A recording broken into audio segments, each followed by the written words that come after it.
unfair to the people of Troy.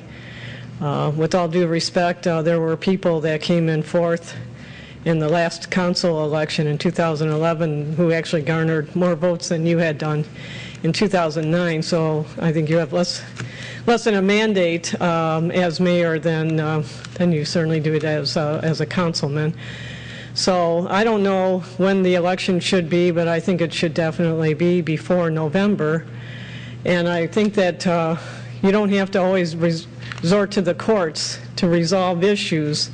There's mediation. Sometimes it's just a matter of lawyers sitting down and talking it over amongst themselves and trying to, have a meeting of the minds, understand each other's issues and positions, and come to a resolution. I mean, this is really what we should be doing anyhow, and it is what grown-ups do, right? I mean, but so I would encourage Mrs. Bloom to to work with the state on this and see if we can come up with a date that will work for the city, because certainly I think the voters deserve that. Thank you very much. Resident Glenn Clark.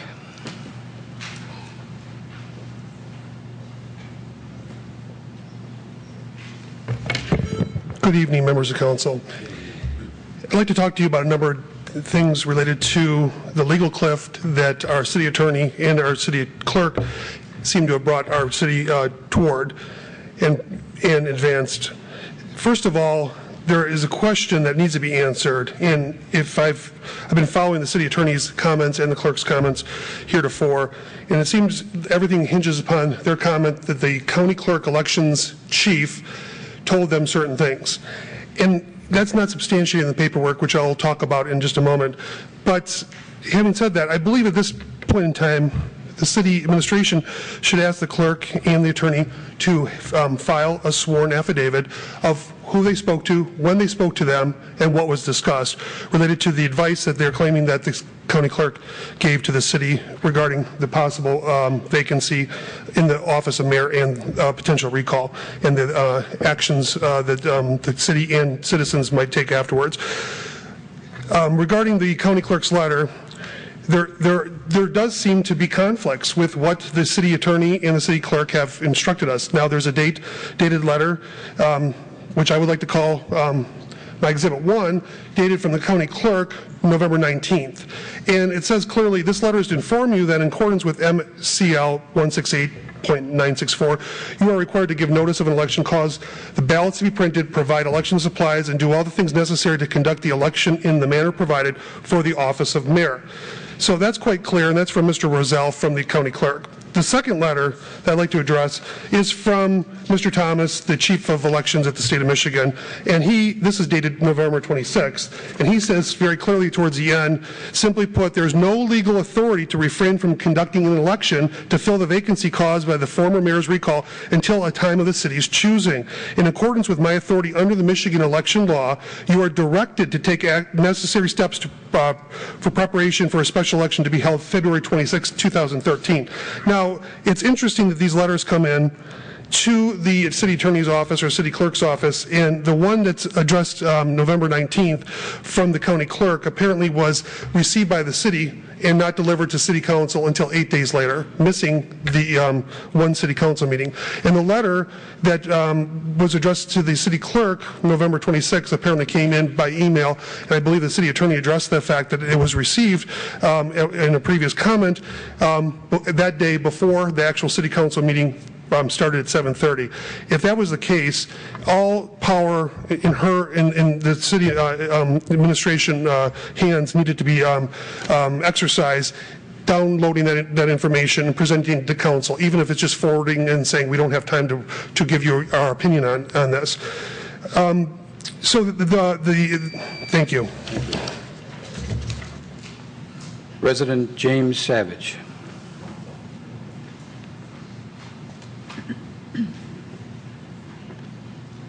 Good evening, Mayor. Good evening, City Council. It appears that last month's recall election will cost the Troy taxpayers in dollars and time and disruption.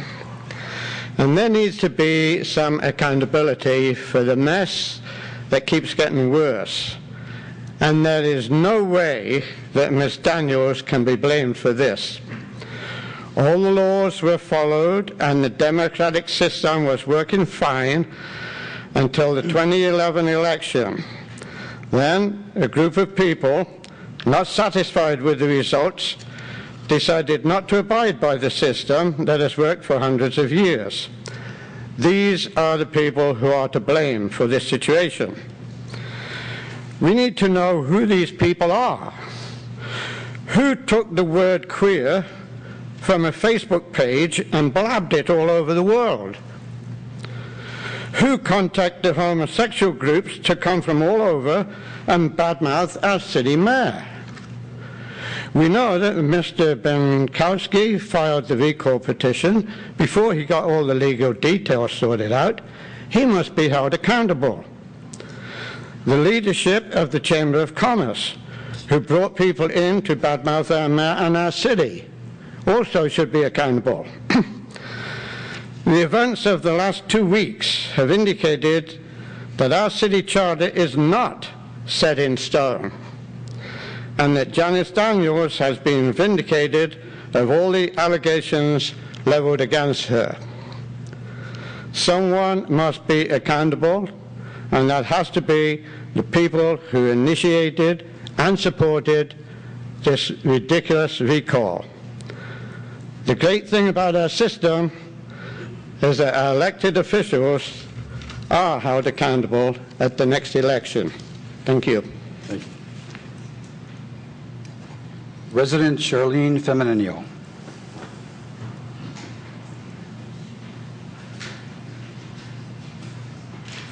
Mrs. Feminino, I am going to caution you that the last 2 times that you've spoke before this council, your comments were erased from record due to you violating our rules and regulation, and if that happens again tonight, you will be stopped. So please begin.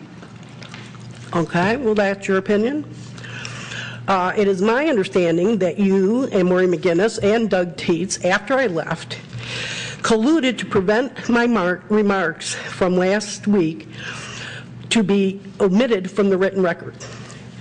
People should know that also in the past that you made a comment that citizen comments were crap. And Mayor Daniels told me that after I left one time when I was here defending her, that you told her not to let me speak again, thus trying to draw her into a conspiracy to violate my First Amendment right to speak. Okay, now I want to submit for the record a copy of page 11 of your list of itemized contributions showing that you took money from Tringali, a corporation and a city vendor that collects the residents' trash. This is inappropriate. Feminino, I'm going to stop you. That is not true. You can produce whatever you want. Right there. And also off of the website for the county clerk, I have a letter here where they had to send a letter to the Attorney General and to the local prosecutor because you did not submit some records, reports, and or corrections as required by law. So, I want to read what I said last week again, so it'll be in the record. I am sure that there are a lot of people who are proud of their successful persecution of Mayor Daniels for her religious beliefs. If all of this has turned Troy into a circus, it is because, in my opinion, there are a lot of clowns in this city who made it so. I find it ironic that Mr. I don't know where the $40,000... Point of order. That's enough. Please sit down. Please sit down. All right. Our next speaker is resident Nicholas Shirisaro.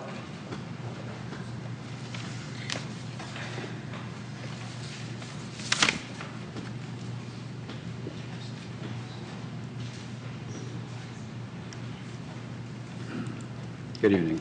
Good evening. Everybody was pleased with the Treasurer report. Based on that report, I guess Mayor Daniels did a pretty good job for the years she was here. Who is running the Troy? The City Council or the City Attorney? For the past 2 consecutive meetings, the city attorney has acted like prior to receiving a letter from the Secretary of State on November 16th, she had no contact with them concerning a new election. In fact, she had contact with them at least 3 times prior to the letter being sent. During these council meetings, it became obvious that some members of the council were not advised of this.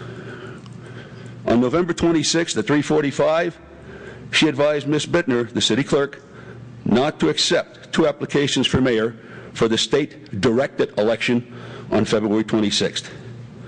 It has since been discovered that somehow these applications for mayor have been lost by the office of the city clerk when they were left by the applicants on the city clerk desk. It was later discovered that Ms. Bloom, Ms. Bittner, Ms. McGinnis, and Mr. Slater were discussing later directions from the State Attorney General without other council members present. Ms. Bloom knew in February that a recall election was possible. She knew definitely in late June, and yet did not thoroughly investigate the ramifications until September. When she did, it was only a cursory investigation by going to the county clerk and not to the state. I do not know if she has taken direction from outside or if she is just incompetent. As a result of her actions, she is causing Troy to look amateurish to the rest of the nation. I do not think she is capable of performing in her position any longer. I have lost faith in her abilities, and I wish she would resign before she causes further embarrassment and/or serious harm to this city. Oh, by the way, I see the puppeteer is here. I guess she cannot leave you people alone. Thank you.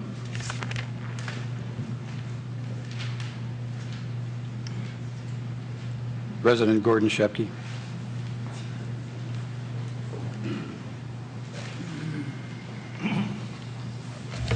Mayor and Council, I believe in the rule of law, and and it really upsets me that every time I look at a paper, the city of Troy is getting another black eye. I've lived in Troy for 43 years.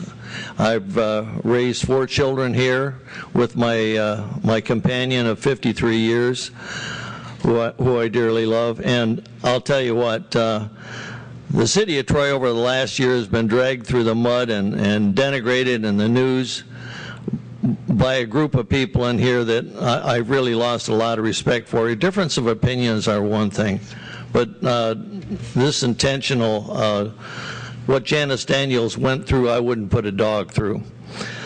Over the last year, I've just grown sick and tired of the parade of people coming up here ripping into the mayor.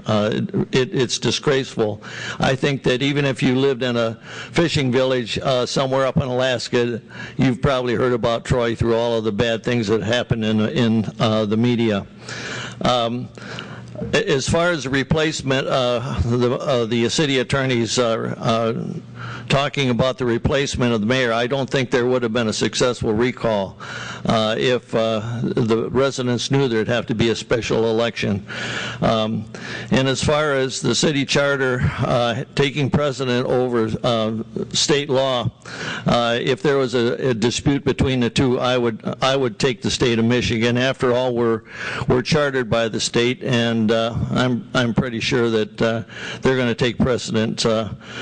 I think a lot of the problems that are being caused by our city attorney. She's a very nice person, but I really don't have much confidence in her decisions. I can give you some examples. One of the first ones that come to my mind is the Hooters restaurant debacle, when we were all over the newspaper with that one. The next one I can remember is the suing of Ed Kempen when he tried to keep he took a petition drive up to keep the library open and funded by the city. Another one is sticking with the charter instead of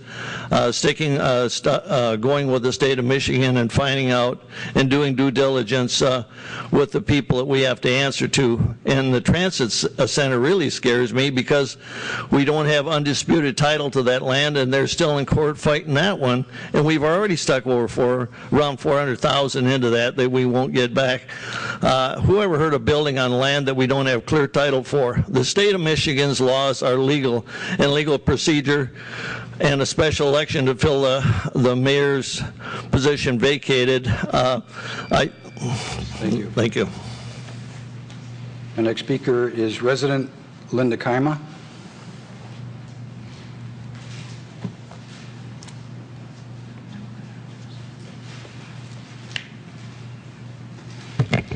Good evening, Mayor, Council, staff. I commend Mr. Darling's staff. It's great that our general fund balance increased, but I also hope residents understand that doesn't mean we're fat, dumb, and happy. As mentioned, the fund balance has been budgeted to be used in future years to offset deficiencies caused by our area's economic condition. Also, we must remember that this increase came from attrition, which one could not predict in advance. However, I'm sure there will still be many saying, oh, see, we've had the money all along, because they only hear what they want to. What the citizens need to realize, it is because of our city staff's proactive planning that we're in better financial shape than most cities. I said better. We've lost a lot of services in the process, but the hope is to recover from this downturn quicker than most cities. Ms. Bloom, thank you for your dedication to our city and its charter. I'm sure there are some cities who would have bowed to the will of the state. However, you did your diligence and supported the city and its charter. I know you've experienced a lot of undue grief caused by armchair attorneys and a fiscally conservative small government group who are insisting on a special election. Know that a vast number of citizens are behind you. Thank you. You have done this city proud. Thank you. Resident Jim Ripatinsky.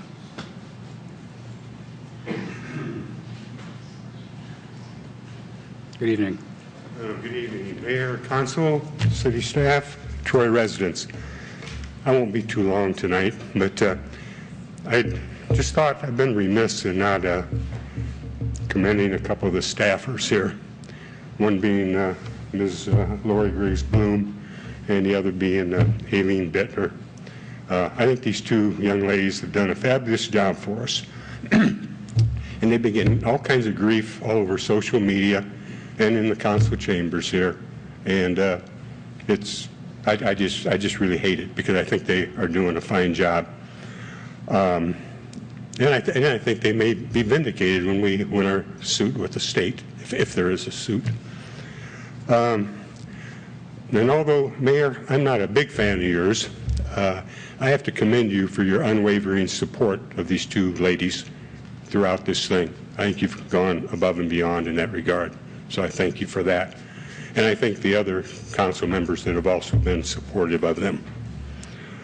The other thing I want to talk about a little bit is all this focus on how much an election may cost us or a lawsuit or whatever stuff. And although dollars are somewhat important, that's not the end of the world. I think there's a lot more important things at play here. And some of those would be upholding the principle of home rule. So some of the people who spoke, they don't seem to mind if the state or whoever runs this. I just soon, like to think we run ourselves here. And, as far as the state knowing better than us, you go by that logic, you'd say the federal government knows better. And if you think those Congress people we have in Washington know anything, you're smoking something funny. So I think home rule is very important. Protecting the integrity of our city attorney and city clerk is another one. And protecting the integrity of the election process itself. If we were to have an election in February, we'd have limited democracy in my parlance. If we have it in November, when more people vote, then we have more representative democracy. So it only makes sense. So that's another issue, much more important than the money.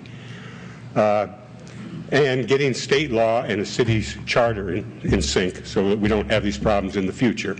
We have to do that. And finally, if we were to have an election in February, that doesn't give us much time to find some suitable candidates and campaigning and everything, so it's really unworkable. So for those 5 reasons, I think is much more important than the money itself. And so I just say, stay the course. I think you all are doing a great job, and I think we'll get our vindication when we win the suit with the state. So thanks for listening. Thank you. That completes the list of residents who have signed up for public comment not on the agenda. So we will move forward to council referrals, and I will... Mayor, if you mind, I would like to add something related to the Boyd Street issue. Mr. Walter made a comment related to addresses, people not being notified, and I would like to clarify that. Council okay with that? Sure. Mr. Miller. Yes, this evening, Mr. Walter came forward and indicated that there wasn't appropriate and full notification of Boyd Street issues. This came to my attention many weeks ago through emails from both Mr. Walters, and I personally went and investigated this with Bill Hootery, our deputy city engineer, and I can assure you that everyone was notified for that. Thank you. You're welcome. Once again, that takes us to council referrals. Mayor Pro Tem Fleming, I understand that you would like to make a motion. Thank you, I Mayor. will give you the floor. Thank you, Mayor. I think it's important that this council have a special closed session tonight, and to accomplish that, I'd like to move this resolution. Resolve that Troy City Council hereby suspends rules of procedure for the City Council Rule 6A agenda to take action on an item that does not appear on the agenda. I support. Moved by Mayor Pro Tem Fleming and seconded by, who was that down? Councilman Henderson, that we suspend the rules of procedure for the City Council Rule number 6A to take action on an item that does not appear on the agenda. Discussion. Councilman Campbell. What exactly is the purpose of us having a closed session? The general overall subject that we're going to talk about in closed session. You can elaborate. I think at this point that motion has not been moved for that. This is a discussion on to suspend the rules. So if we could limit it to that discussion. Are there any council members that want to speak? Mayor. Councilwoman McGinnis. I don't want this to come across as specifically taking an issue with whatever it is that you want to bring to the table tonight, Mayor Pro Tem Fleming, but I think it's probably an appropriate time to have a discussion about the fact that we have procedures in place for putting something on the agenda, and a couple of times recently we've had someone bring a resolution forward at the meeting, and I just think that there's something to be said for the fact that it's really not giving us proper notice for everyone to know what we're going to be discussing, to be prepared. You've got a resolution that's in front of us that you would presumably be asking us to vote on, and I just think as a policy of ours, that's probably not the best way for us to operate, and it also goes against our rules that puts out a procedure for us to put resolutions forward and put information forward. So unless there's some extenuating circumstances, I think I am concerned about the path that we're taking in terms of these resolutions coming up on the night of the meeting and then asking us to vote on them. So I don't know if you want to speak to that, but I have some concern about that because this seems to be happening now on a regular basis. Mayor Pro Tem Fleming. I believe this is the first time that I can recall that I've ever asked to suspend the rules to add something to the agenda. But actually looking at the agenda first on Friday afternoon, it first came to my attention that we had omitted the study session, that the study session that we had talked about was not on the agenda. So in looking at that farther, I also thought, well, there's a lot of information that's come out. I'd like to have an additional meeting on a closed session, and I'll disclose what that's about. And the council does know what that's about because you've got this yellow sheet in front of you today. But I haven't made it a habit. I think it's important in this situation. But basically, I contacted the city manager first thing this morning by phone call to let him know that we had omitted the study session by accident. That needed to be added, and also that I would like to add the closed session to the agenda. Mayor. Councilman Henderson. Yeah, I think there are extenuating circumstances in all of this. As we head into a closed session to regroup, refocus, and try to get our arms around what's coming at us. I think it's critical that we're all on the same page and at least have all the details that we need moving forward. Further discussion. I have a couple comments. I completely agree with Councilwoman McGinnis about resolutions that are placed on the table at the last minute that we don't have time to review. And as well, the public doesn't have the ability to see the resolution to comment during public comment. That concerns me. In this particular instance, I knew about this about 6 o'clock, that this was coming. And at the time, I had a problem with it. But I'm looking back now on how the events have transpired over the weekend and since Thursday. So since Thursday, we received a communication. We responded to the communication on Friday, and Friday afternoon, we're sued. So things happened since the agenda was put out. So in light of that, I'm going to side on that some extenuating circumstances did happen that bring us tonight. So I'm going to agree to suspend the rules. Then we're going to have a discussion on the resolution. So the other thing I want to say is Friday I noticed on the agenda that the study session was not on there, and I immediately contacted the clerk's office, and that was corrected almost immediately Friday. So having said that, if there's no further discussion, I'll call for the vote. Well, just one question. Okay. Councilwoman McGinnis. I'm inclined to support a suspension of the rules, but I guess just in the future going forward, even if there is an extenuating circumstance, if there's a resolution that you have that you've drafted, I know you want to come to the meeting prepared. If you have something in mind that you'd like to accomplish, maybe it would be helpful. We do send out things during the day on the day of the meeting so that people can look at it even if it's last minute, 5 o'clock. I just am uneasy about coming to a meeting and hearing something for the first time and then voting on it. So that would be my only request if there's going to be a special set of circumstances, which it sounds like the council is going to agree that there could be in this situation. But,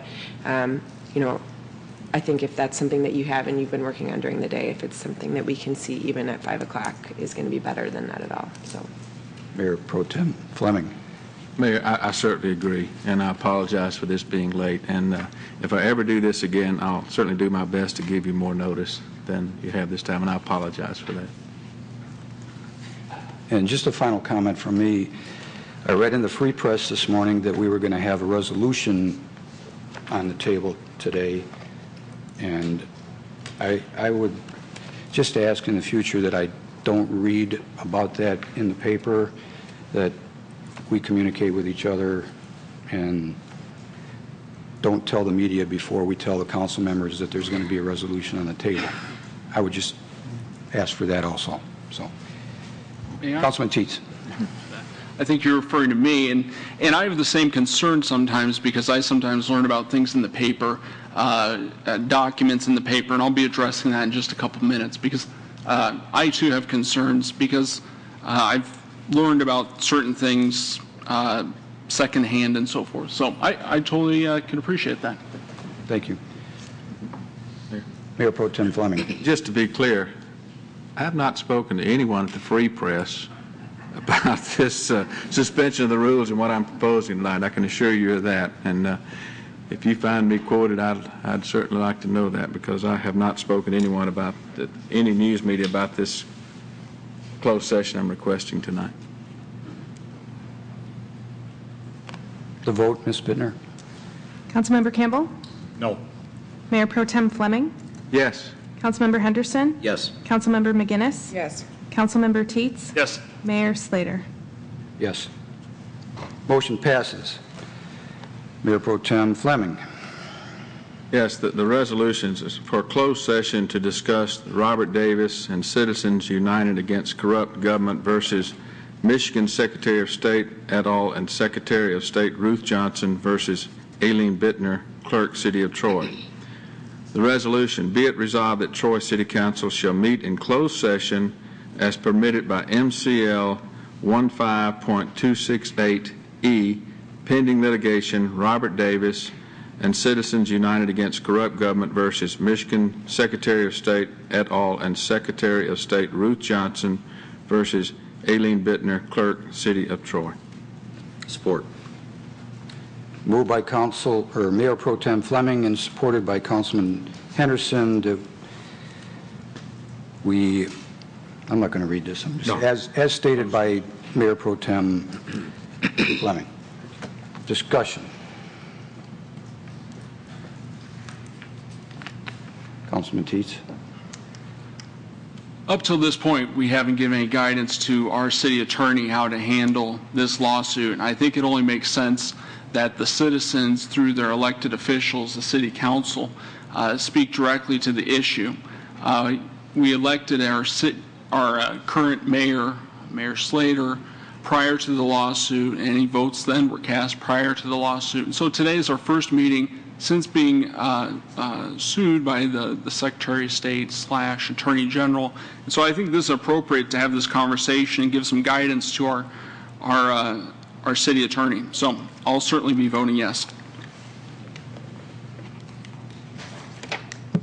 Councilman Henderson. Yeah, further to that, not only guidance to our city attorney, but I'd like some guidance from the city attorney with regard to this. How we proceed. From a PR standpoint. Where are we at? What do we do? As I stated in our meeting just before Thanksgiving, I've never been personally sued, so I'd like a little more input there.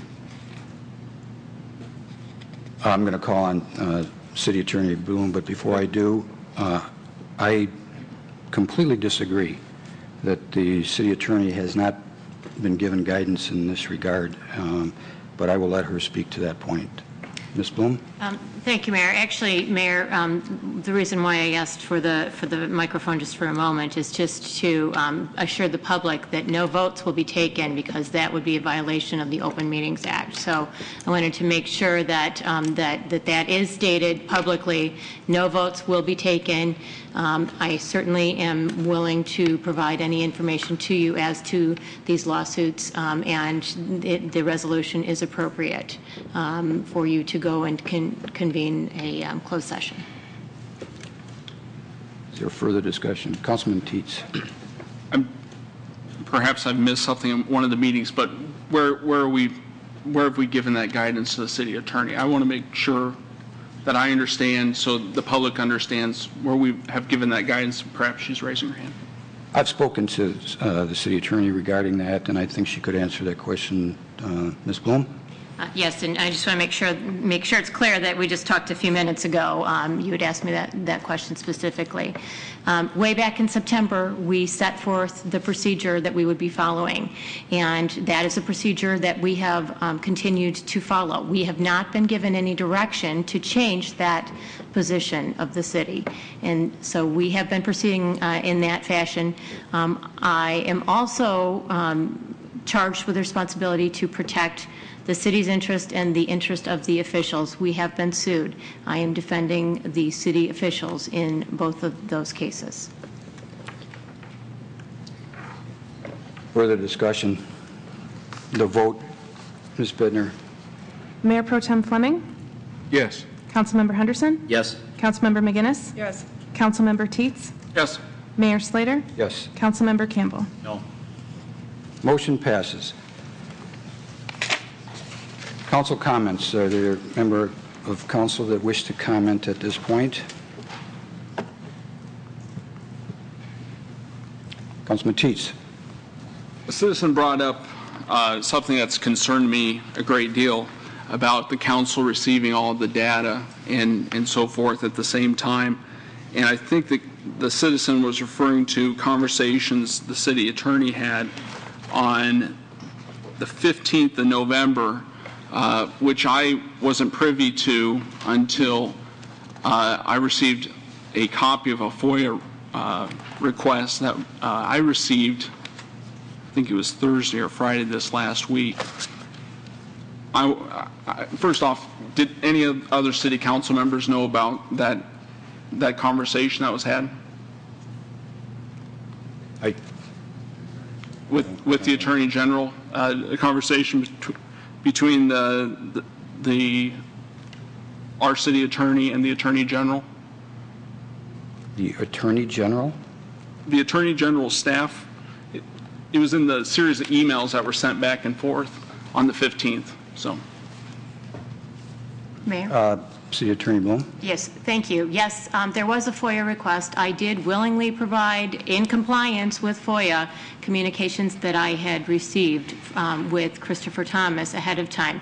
I did not receive a letter until November 16th, and prior to that time, in the normal course of my job, I did have discussions with him. I pointed out why we reached the decision, why we had set forth in September the process that we had. I did not speak with anyone because I did not have a final decision from the Attorney General's office and the Secretary of State's office until I received the letter on Friday, November 16th. And I provided that immediately to all of the council members. And I believe that that question was asked and answered at the last city council meeting. That's my recollection. Any other council comments? I have one, maybe two. But the first one, I would like to announce that the holiday Christmas tree lighting will be Wednesday, December 5th at 7 p.m. in front of City Hall at 500 West Big Beaver, sponsored by Genesis Credit Union. Children are invited to visit with Santa Claus after he lights our Christmas tree. The Athens High School Choir, Magic and Concert Choir, directed by Michelle Marzakowski, will lead the caroling. Please sing along. The Troy Colts drumline will perform, and everyone will enjoy hot cocoa and holiday sweets. Special costume characters will meet with children courtesy of Great Clips, Troy. The free event held in front of City Hall at the Veterans Plaza, right out the front doors. So I would hope that all will join us for a positive event with Troy. If there are no other comments, I did just want to give the city attorney an opportunity if you did want to respond to Mr. Brake's comments. If not, we'll move forward. Ms. Bloom? I'm sorry. I'm sorry. Yes. I don't know. I will give you an opportunity to respond to Mr. Blake's comments if you want. If not, I'll move forward. I'm sorry, Mr. Brake. I'm happy to answer any questions that council may have, but I can just say that certainly there was inaccurate information that was communicated. The fact, one of the things that he stated was that I never had conversations with Joe Rizal. That, in fact, is true. However, our city clerk did, and again, you know, she is the direct contact with the Oakland County's elections division.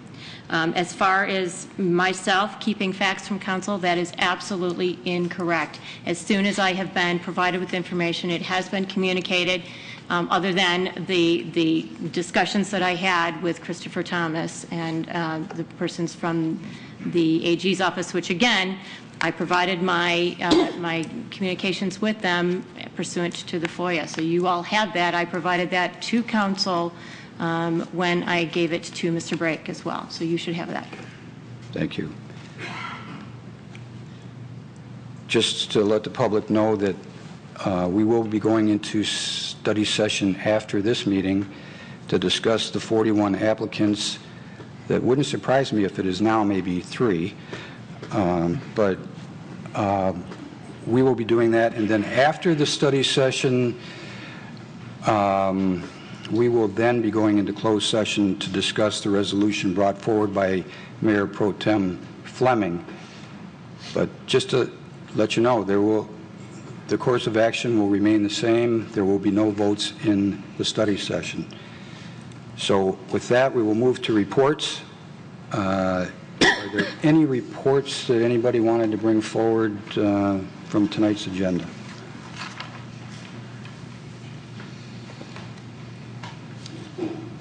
Hearing none, we will recess and reconvene in the boardroom at 9:45 to discuss our study session item.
Study session to order. Do we have enough seats for everybody? Okay. I just want to make sure that all council members received the agenda item from City Manager Kishnick regarding the procedure. And I will ask Mr. Kishnick to maybe go over that procedure, and then if we want to tweak it or discuss it, we can do that, if that's okay. So the public can hear what the procedure is that has been outlined by Mr. Kishnick. So I'm going to turn the floor over to you.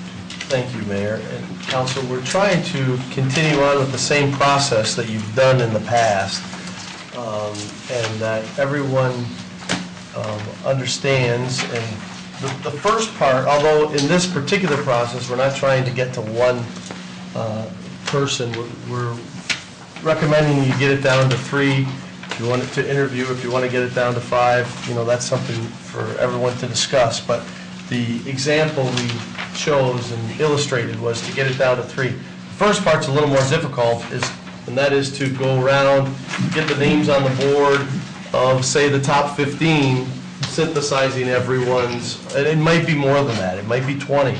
We don't know what that is, but from these names, synthesize it to a manageable group, and then go through the process of drawing the line, and then candidate A raise the hands. If 2 hands are raised, if that was part of their top 5, to put that number down, and then drawing the line at 3 or 5 at the end. And when we get to 3, 4, 5, 6, 7, we might have to go through the process again to whittle it down. So does that make sense to everyone? It should be somewhat familiar to everyone. And I think it is to me, and if I could just start out with a brief comment. There were 41 people that put their names in for this, and it's very hard to get to 5, let alone 1, because quite honestly, the only thing from my perspective that I have on more than half of the candidates is a 2-page application and with a small resume. And that certainly is very difficult to come to a conclusion with that type of information. So I want to personally thank everybody that put their name in.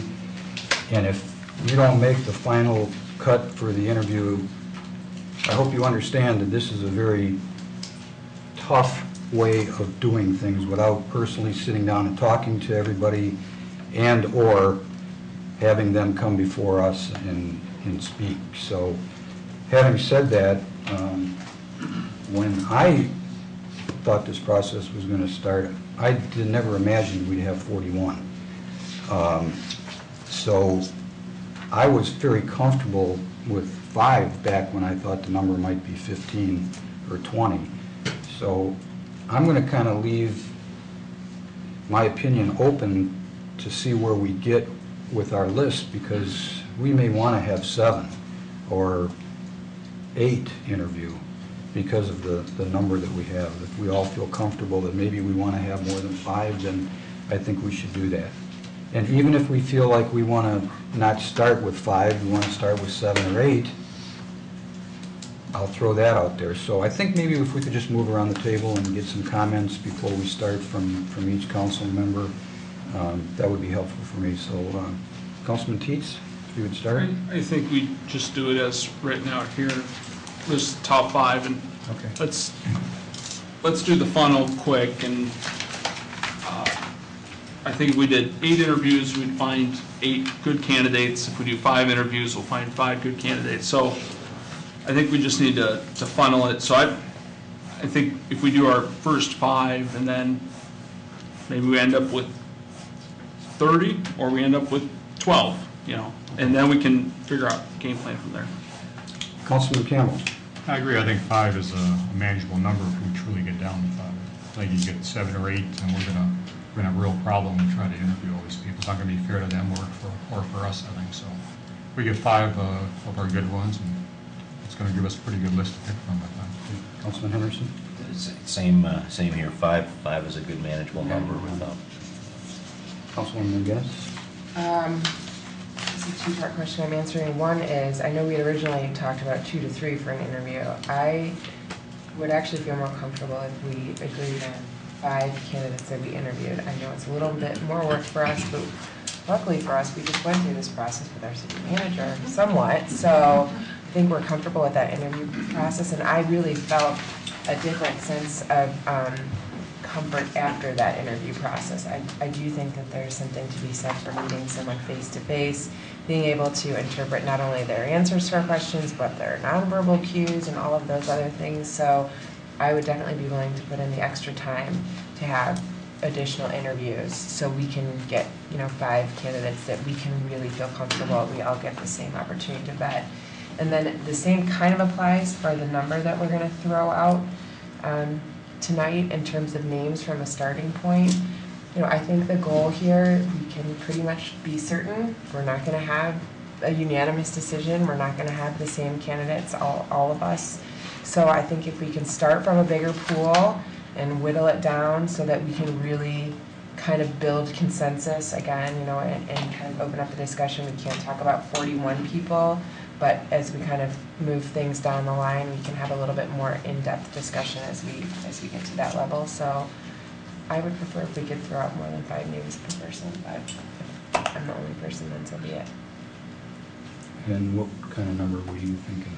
I mean, I know it's just 1 or 2, but I really want to give us the best possible opportunity to build consensus around a group of people. So if that means we can throw out a few additional, if I were to give you my top 5 names right now, I've spent a ton of time myself thinking about just in general what my goal is for this candidate and the role that they would fill on council. So if I gave you my top 5, and that's really whittling it down, but that doesn't mean that there are not other people out there that I would actually feel very comfortable interviewing. They just don't fall into my top 5 for whatever reason. So, I think if we can each throw out 6 or 7 to maybe just bridge that gap, if there's someone that we can all see some, positive benefit to interviewing, that will be better than feeling like we really have to draw a hard line in the sand. 41 to 5 people is a huge drop-off. And, I just don't want us to cut off the discussion that way. So that's just my suggestion. But Mayor Pro Tem Fleming? I could go with 5, but I actually had 7 I was really struggling with, but I had 5 that I'd narrowed it down to, and I thought, it's tough. But I think at the end of the night, 3 to 5 we should end with, depending on how the vote goes. 3 would be fine with me, 5 would be fine with me. So I'm not locked into anything. I'm open. If we want to do 5, I'm prepared to do 5. If we want to do 7, all I can say is we're going to do 7, everybody gets 7. If we're going to do 5, everybody gets 5. Be consistent. That's what's key. Well, I'm personally, I like the number 5 for the interviews, and it's tough to get to 5, it really is. Could we do 6 right off the bat and then go from there? But if the consensus is 5, I'm okay with that. But still at 5, Councilman Teets? Wait, 5 people to bring up initially? Initially. Yeah, I think that was the game plan laid out. Let's just start with that, and then Anybody want to change? Okay, we'll go with 5. So I'm going to ask City Manager Kushnick if he will, when a council member calls out a name, if he would put that name on the board behind us, and I would ask each council member to read 5 names from their list, and we will put those 5 names, and if we get a duplicate, then obviously we don't have to put that name in there. We're just getting a list at this point. Can I just say one thing before we start? My wife teaches 3rd grade, and she thinks I have the worst handwriting ever. You want to defer? No, I'd like to do it, though. I'd like to challenge. It's good practice.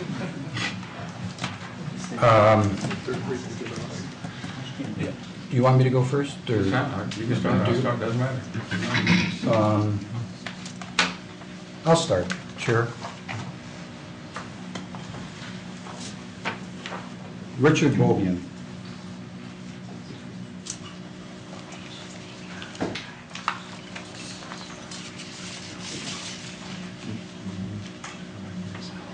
Daniel Fair.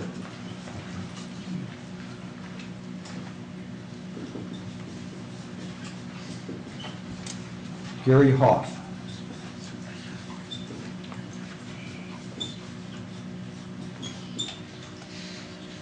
Kessie Kaltsanis.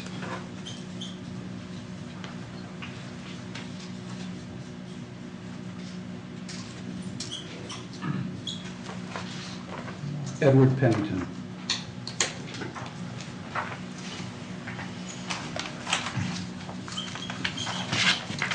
Mayor Pro Tem Fleming. And this is in no... Same with me. I went preference. I went down. I'm going to go bottom up. You ready? I am. Edward Pennington. New name is going to be Ed Kempen.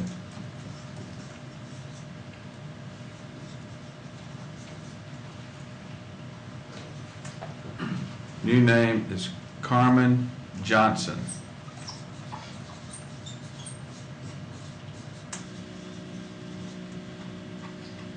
New name is David Eisenbacher.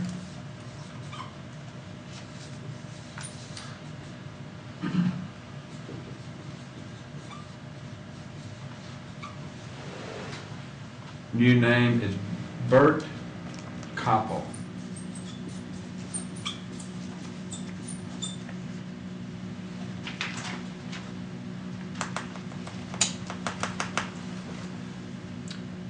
Councilwoman McGinnis. Bobian. Fair. Frazier. Sorry, you probably need a first name, don't you? Thomas.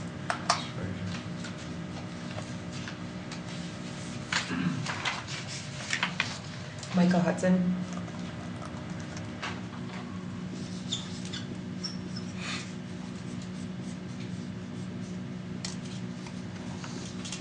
And Kessie Kaltsunas. Councilman Henderson. New name John Madden.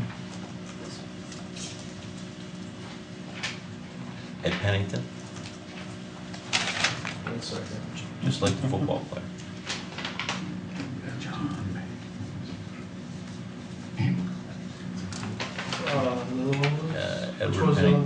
Edward Pennington. Yeah, you can keep Kempen too. He's next. Good. David Eisenbacher and Bert Koppel.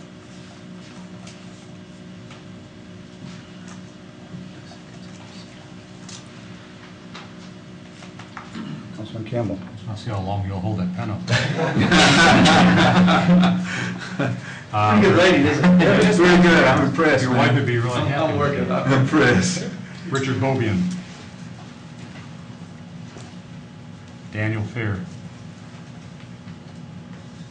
New name Dan Goslin.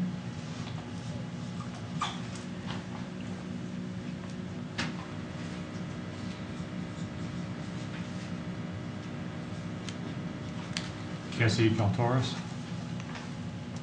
Sorry, I'm sorry, say it again? Kessie, she's number 4 there. Kaltsunas. K-A-L-T. Kaltsunas. I can't read, I can't read. So Nice lady. And last one would be Timothy McGee. Is a new one.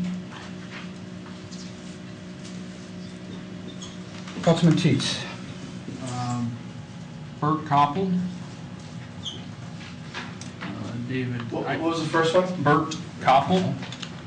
Okay. David Eisenbacher. Carmen Johnson. Kempen, and Pennington.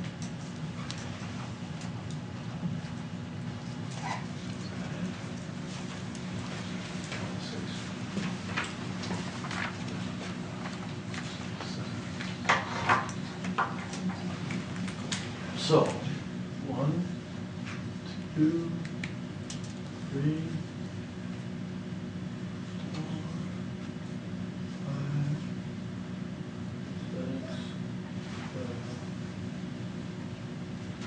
4, 5, 6, 7, 8. How did you know? 8. So anyone that's a multiple brings you to 8. Not a bad first place. Are we willing to leave that 8 up there and go from there? Seems like a logical progression to me. That's what we agreed, and it's... So would you erase all of the names except the ones that, those 8?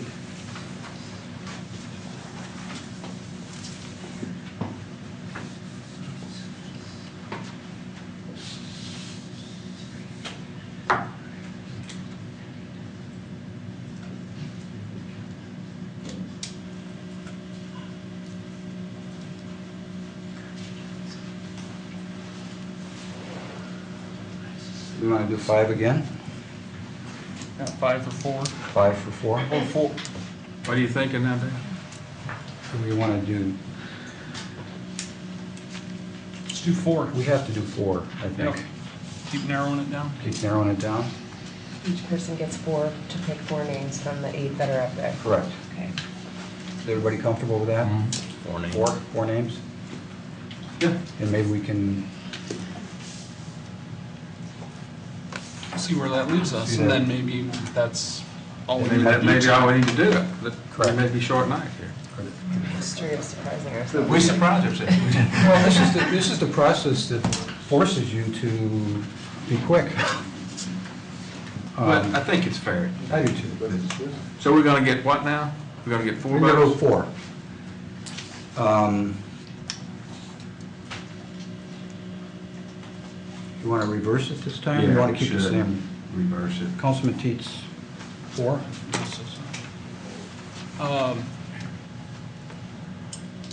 Pennington, Kempen, Harmon, Johnson, Bert Koppel. Okay. Councilman Campbell.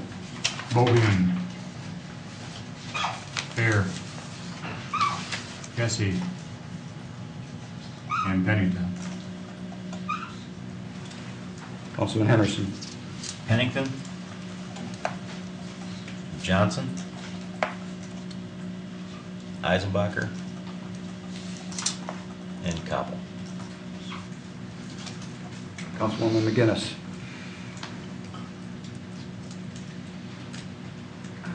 Kotsunis.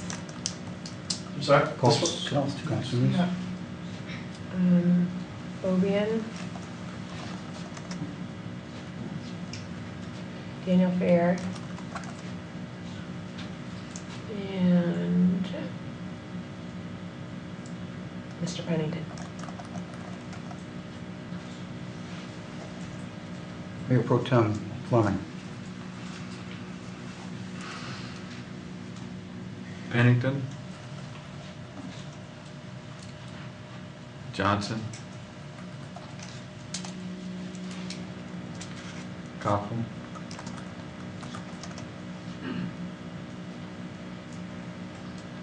Eisenbach.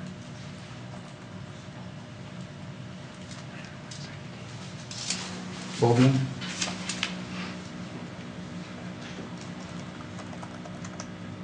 Fair.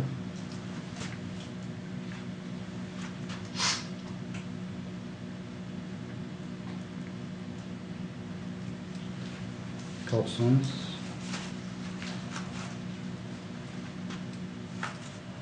Pennington.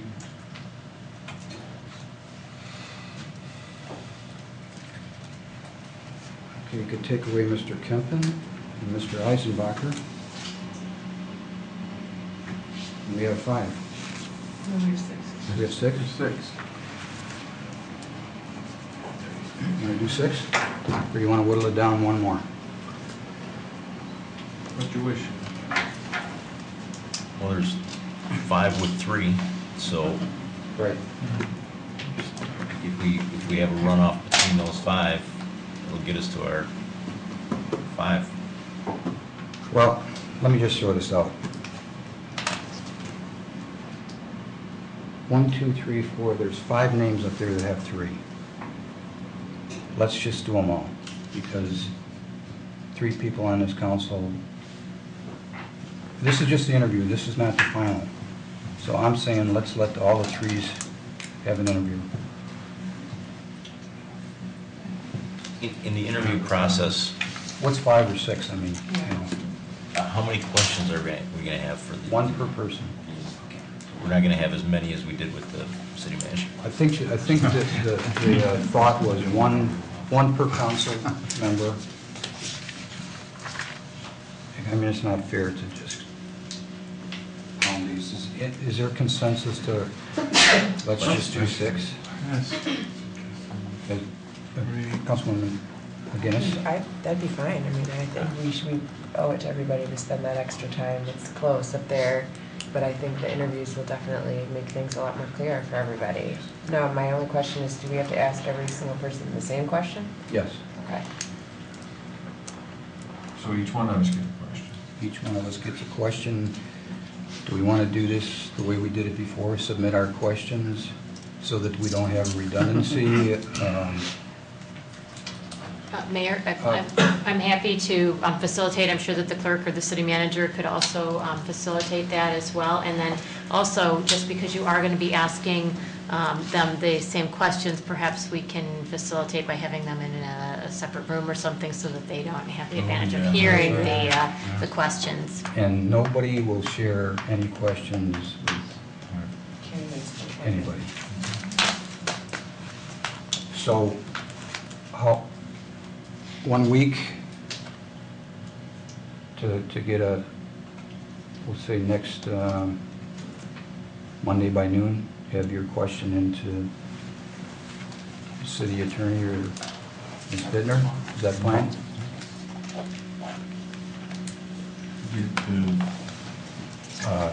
Elaine? Or That's fine. noon Monday? That's the 10th.